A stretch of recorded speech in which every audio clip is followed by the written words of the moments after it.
On va aller sur les backwards. On a bientôt fini. Je vais parler des backwards. Après ça, donc les backwards sont des messages subliminaux inversés. Après les backwards, je parlerai rapidement du monde de la télévision, du cinéma et du monde du sport. À peu près ça, et puis on aura fini pour aujourd'hui. Alors par rapport au message inversé, la lecture inversée des enregistrements a été conseillée comme un entraînement pour les magiciens par l'occultiste Aleister Crowley, qui suggère dans son livre de 1913 Magic, tome 4, qu'un adepte s'entraîne à penser à l'envers par des moyens externes. L'un de ces moyens était d'écouter les enregistrements sur phonographe à l'envers.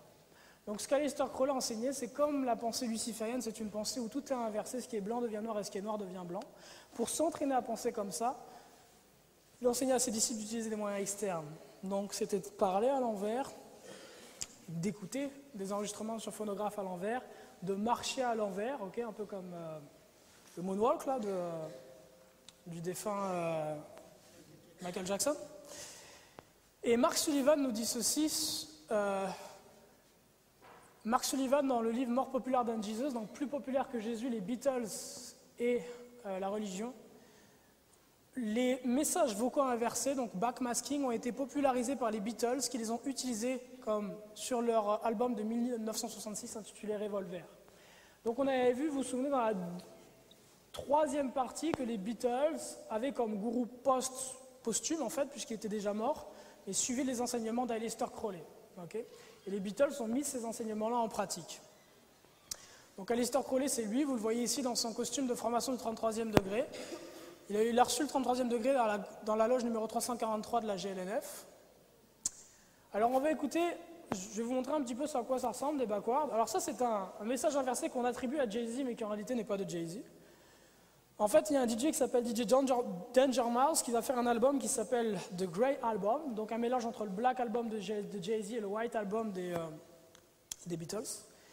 Et en fait, sur ce titre-là, DJ Danger Mouse va construire des backwards. Il va utiliser en fait la voix de Jay-Z qu'il va mettre à l'envers. Fait que nous-mêmes, quand on le met à l'envers, ça donne un message à l'endroit. C'est un peu compliqué là, je ne sais pas si vous me suivez. Mais...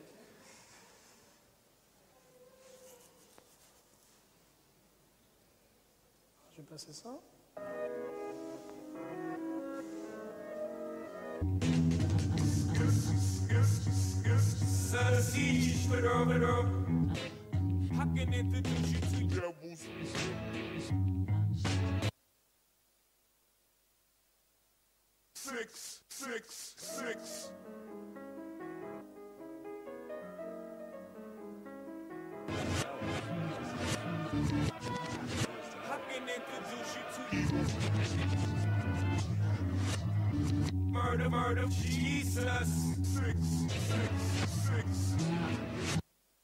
Alors, ok. Mais donc, comme je vous le disais, ça c'est artificiel. Maintenant, il y a des artistes, et c'est ce qu'on va voir, qui lorsqu'ils enregistrent un texte à l'envers, donc ils vont dire une phrase, la construisent de façon à ce que lorsque vous la lisez à l'envers, vous entendiez un autre message. On va commencer avec Ciara. Alors Ciara, c'est la demoiselle que vous voyez ici. Elle a commencé à être connue, je pense, en 2003-2004, quelque chose comme ça. Alors ici, vous avez deux pochettes d'albums de CD de Ciara. Ce qui est très intéressant, c'est que sur ces deux pochettes-là, on retrouve le même symbole. Ici, elle fait discrètement la horned end. Et là encore, les billets qu'elle a dans la main cachent les deux doigts du milieu de sorte à ce que ce soit la horned end qui paraisse. Okay, alors, c'est un symbole qu'on retrouve dans les cultes lucifériens, ici à Aleister Crowley. Alors, ce qui est très intéressant, là, si on analyse cette image, par exemple, de Ciara, donc en plus d'avoir une position qui est assez discutable, au niveau des endroits où elle situe ses mains et toutes ces choses-là, notez qu'au milieu de ça, il y a quoi ici? La croix. Hein, c'est la croix qui est au milieu. Pas vraiment de rapport, mais bon. Si on inverse, si on retourne le logo du nom de Ciara de gauche à droite et de haut en bas, ça donne ça. 6, 6 et 6. Alors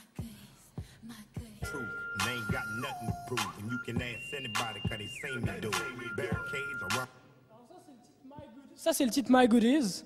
C'est le titre qui a permis à Ciara de rencontrer le succès au niveau international au début des années 2000. Ouais. Merci.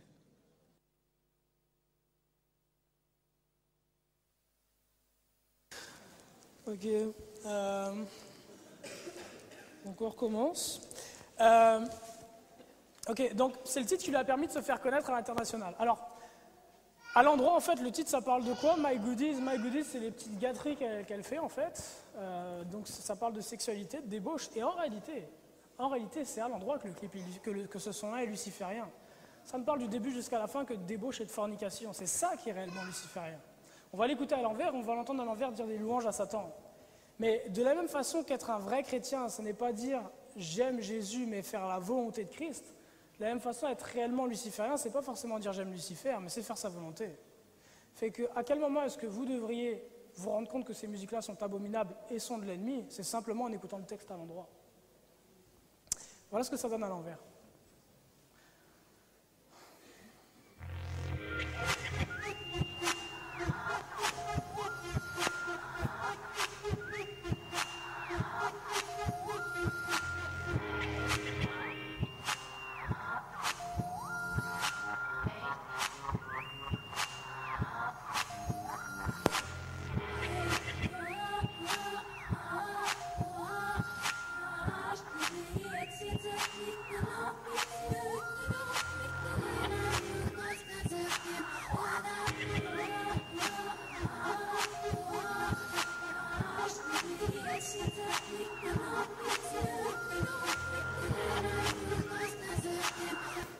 Est-ce que c'était clair?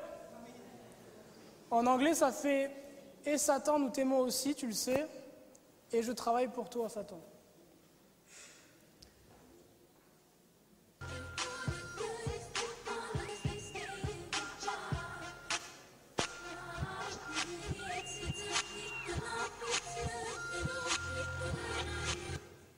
Okay. Et puis, ce sont des personnes comme Ciara qui dictent comment doivent s'habiller les jeunes femmes aujourd'hui. Et puis quand je regarde dans l'église, ce que je vois, c'est que la plupart des jeunes femmes sont habillées comme Ciara et les autres s'habillent. Très loin de ce que dit la parole de Dieu. Très loin.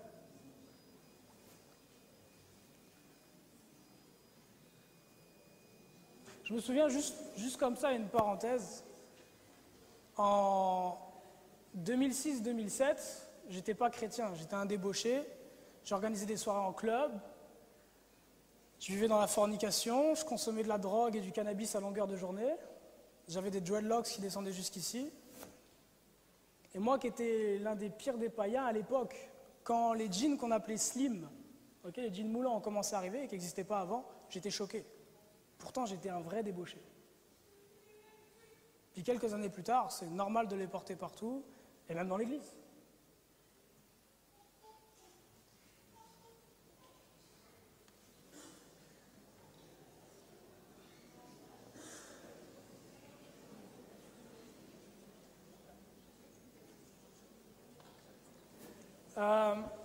Ciara a fait un titre avec Justin Timberlake. Le titre qu'elle a fait avec Timberlake en 2008 s'appelle Sex Magic. Alors Justin Timberlake organise chaque année des tournois avec les Shriners, donc les JT Shriners. Donc je rappelle que les Shriners sont des francs-maçons avant les années 2000 qui devaient avoir au moins le 32e degré. Et Justin Timberlake, donc ici vous voyez sur scène avec Madonna, c'est une femme qui a 60 ans presque. Hein.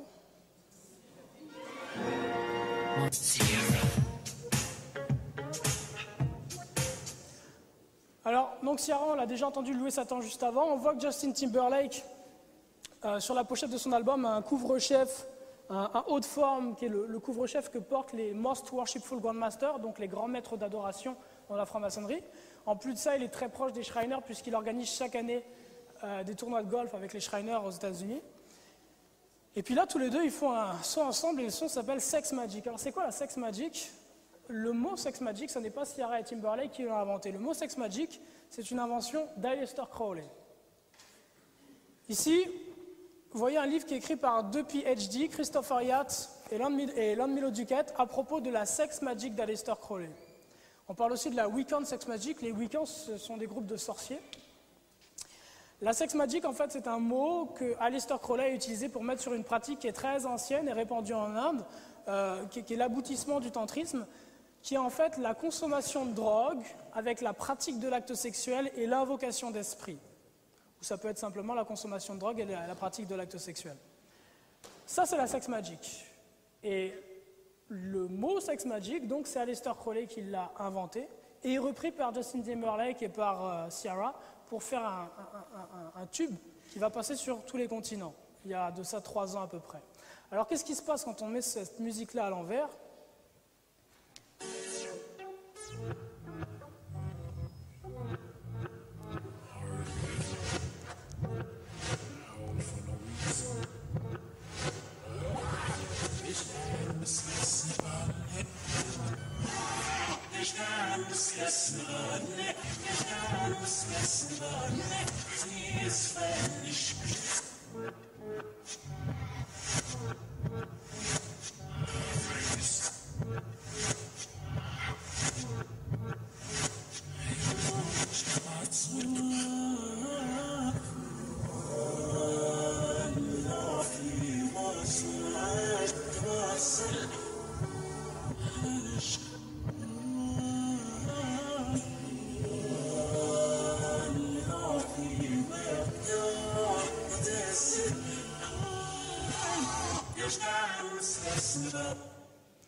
Ce qui est intéressant dans cette musique-là, c'est que la musique est très monotone, donc c'est toujours le même rythme, comme la plupart des musiques qu'écoutent les jeunes aujourd'hui. Et il y a juste un moment où il y a une digression, en fait, où le rythme et l'univers sonore changent complètement. Et ce moment-là, quand on l'écoute à l'envers, c'est le moment que vous venez d'entendre, à l'envers, ça fait « I love you, Satan, I love you with no other sins ». Donc je t'aime, Satan, je t'aime sans aucun autre péché. Alors, on va analyser ce clip vidéo ensemble. 4 minutes, Madonna, Justin Timberlake et Timbaland. Et il est extrêmement intéressant au niveau de l'enseignement qu'il donne, particulièrement aux pères et aux mères de famille qui sont ici aujourd'hui. Parce que c'est vous qui êtes les responsables du foyer.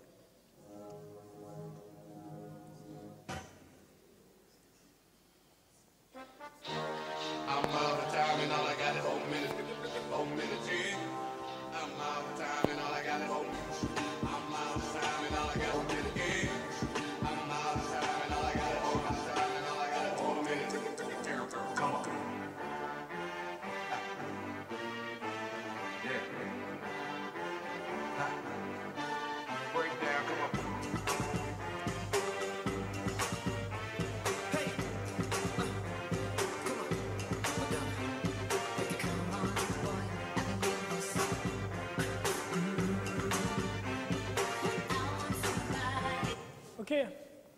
Alors, cette musique-là est intéressante pour 2 raisons. Premièrement, par rapport au vidéoclip, il y a un enseignement dedans qui est extrêmement intéressant, un message subliminal dans le vidéoclip. Deuxièmement, si on le passe à l'envers. On va commencer par le vidéoclip. Comment est-ce que commence le vidéoclip? Vous avez donc Timbaland qui dit « I'm out of time, je n'ai plus de temps, and all I got is 4 minutes ». Et tout ce que j'ai, c'est 4 minutes. Le titre, c'est « 4 minutes to save the world », 4 minutes pour sauver le monde. Dans la pensée luciférienne, tout est inversé. Donc sauver, ça peut se transformer en quoi? Détruire. J'ai 4 minutes pour vous perdre. Ok? Je n'ai presque plus de temps et tout ce que j'ai, tout ce qu'on me donne, c'est un espace de 4 minutes. Et dans ce 4 minutes-là, je dois être capable de faire un vidéoclip qui soit assez pertinent, qui soit assez éloquent pour vous amener droit en enfer. C'est ce que commence par dire Timbaland. Après ça, qu'est-ce qu'on voit? On voit Madonna. Madonna est habillée tout en noir et elle pousse une voiture qui est noire, un corbillard. Ok? Elle pousse un corbillard. Le corbillard, il est sur quoi? Sur un tapis. Et le corbillard noir qui est sur un tapis, il arrive où? Dans une salle à manger. Dans cette salle à manger-là, vous avez une famille nord-américaine classique, 2 parents et puis une fille et un garçon, je pense, quelque chose comme ça, qui sont à table. En général, quand une famille occidentale aujourd'hui est à table, qu'est-ce qu'elle fait? Elle regarde la télévision. Ok? La famille moyenne, normale, occidentale, à table, le soir, regarde la télévision. Donc au passage, il n'y a plus de communication dans la famille. Comme il n'y a plus de communication, tout le monde garde ses frustrations et puis un jour ça explose et il y a des divorces. Mais bon. Donc la famille est à table en train de regarder la télévision. Et en fait, normalement, une famille nord-américaine regarde la télévision, mais là, on ne voit pas de télé. Qu'est-ce qu'on voit à la place? Il y a un grand écran noir qui symbolise quoi? Qui symbolise la télévision. Il y a un grand écran noir avec plein de cristaux qui symbolise la télévision. Et le corbillard que Madonna est en train de pousser, il rentre par quoi dans la salle à manger? Par cet écran noir. C'est quoi le message qu'elle est en train de vous faire passer? Avec la télévision, c'est une porte de l'enfer que tu m'ouvres chez toi. Moi et tous les autres démons qui servent Satan, on rentre chez toi. C'est le message qui est passé. Et d'ailleurs, vous voyez qu'après, cet écran-là, il fait quoi? Il mange les chairs des gens.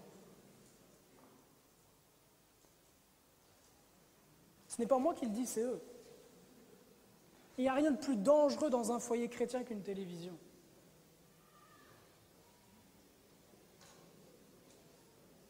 Aujourd'hui, malheureusement, ce qui fait l'éducation des enfants dans une famille, ce ne sont plus les parents, c'est la télévision.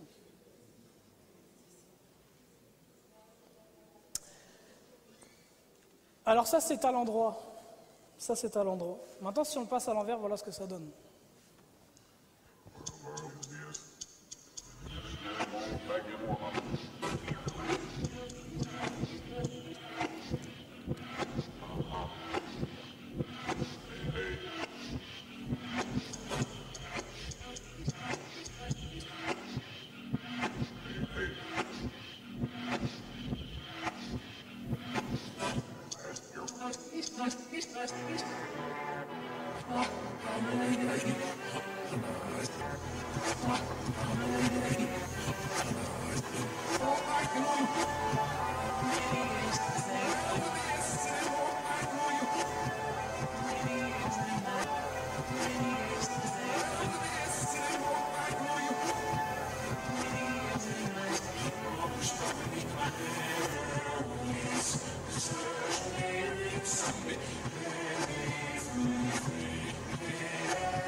Etc. Et eux vous disent clairement, et Satan aime faire ce genre de choses-là. Satan aime, dans ses discours et puis dans toutes ces choses-là qu'il fait à travers les êtres humains qu'il possède, il aime dévoiler. Vous savez que tout ce que fait Satan est une contrefaçon de ce que Dieu fait. Dieu, pour marquer sa divine souveraineté, à l'avance, cache, selon qu'il est dit dans Isaïe, cache la fin dans le commencement. On se rend compte à la fin que tout ce qui s'est passé en fait était déjà annoncé dès le commencement. Donc Dieu aime donner des signaux aux hommes que les hommes ne reçoivent pas, sur le coup qu'on appelle des prophéties en général, mais après l'accomplissement des choses, on se rend compte que waouh, Dieu l'avait prévu, Dieu avait établi. Satan fait exactement la même chose. Exactement la même chose. Dans ce vidéoclip-là, il dit très clairement aux téléspectateurs, votre télévision, c'est la porte de l'enfer. C'est par elle que je rentre chez vous. Personne n'y voit rien, mais plus tard, lorsque le jugement viendra, et que tous seront devant Jésus-Christ pour être jugés, à ce moment-là, ces images-là repasseront.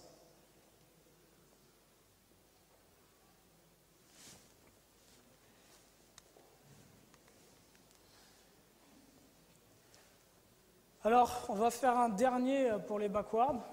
Le président Barack Obama, le slogan de sa campagne, « Yes, we can ». Yes, we can. Oui, nous pouvons. Alors, c'est super émouvant. Un Afro-Américain, président des États-Unis d'Amérique, une belle petite famille, des enfants, une femme, tout ça. It was a creed written into the founding documents that declared the destiny of a nation. Yes, we can. My immigrants, struck out the shore of Pioneer land. Yes, we can to justice and equality. Yes, we can. Bon, j'arrête là. Donc tous ces artistes qui se réunissent pour louer la victoire de Barack Obama. Et sur cette musique émouvante, Yes We Can. Maintenant, qu'est-ce que ça donne en réalité quand on le passe à l'envers?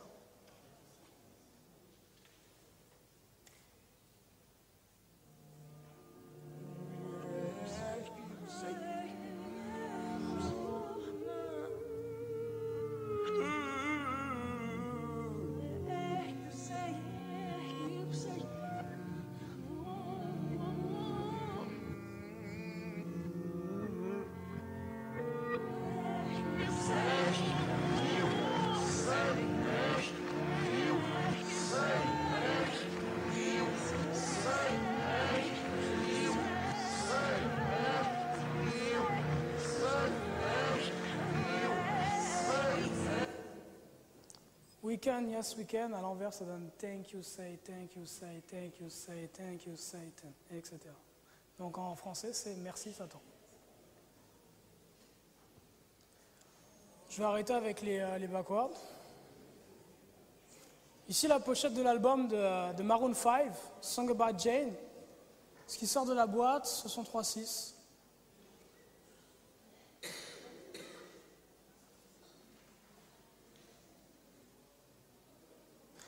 Une parenthèse sur le rap français, juste une toute petite seconde.